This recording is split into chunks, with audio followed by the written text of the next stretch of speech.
యుద్ధానికి సిద్ధంగా ఉన్నారని చెప్పేసి ప్రభుత్వానికి తెలియజేస్తారు.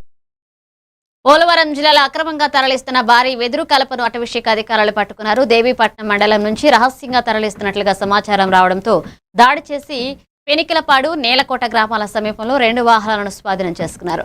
భారీగా వెదురు ఉన్నట్లుగా గుర్తించి వాహనాలను గోకవరం అటవీశాఖ కార్యాలయానికి తరలించారు. ఇక అక్రమ రవాణాపై కఠిన చర్యలు తీసుకుంటామని రేంజ్ అధికారి కొండలరావు తెలిపారు.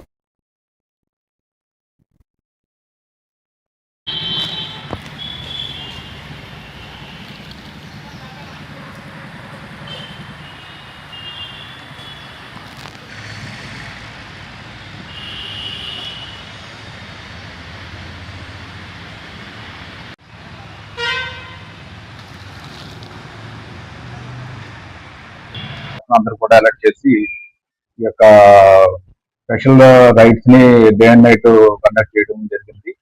అందులో భాగంగా ముఖ్యంగా మన చిన్నారిగండి నుంచి మారుజాతి పుల్లని తరలిస్తున్నటువంటి కొలేరా వాహనాలను 2 సీజ్ చేసి ఆఫీస్ తరలించి వాటి మీద వెహికల్ కేసు చేయడం జరిగింది. అదేవిధంగా మారుజాతి మరియు వెదురు తోలకాలు జరుగుతున్నటువంటి వాహనాలు కూడా మేము సీజ్ చేసి ఆఫీస్ లో పెట్టడం జరిగింది. ఈ విధంగా ఎవరైనా సరే అనుమతులు లేని కలపను రవాణా చేయడం లాంటివి చేస్తే కనుక చట్టపరమైనటువంటి చర్యలు తీసుకొని వెహికల్స్ ని సీజ్ చేయడం జరుగుతుంది. మా సిబ్బంది ఎవరు కూడా ఈ యొక్క అనుమతులు ఇవ్వడం కానీ లేకపోతే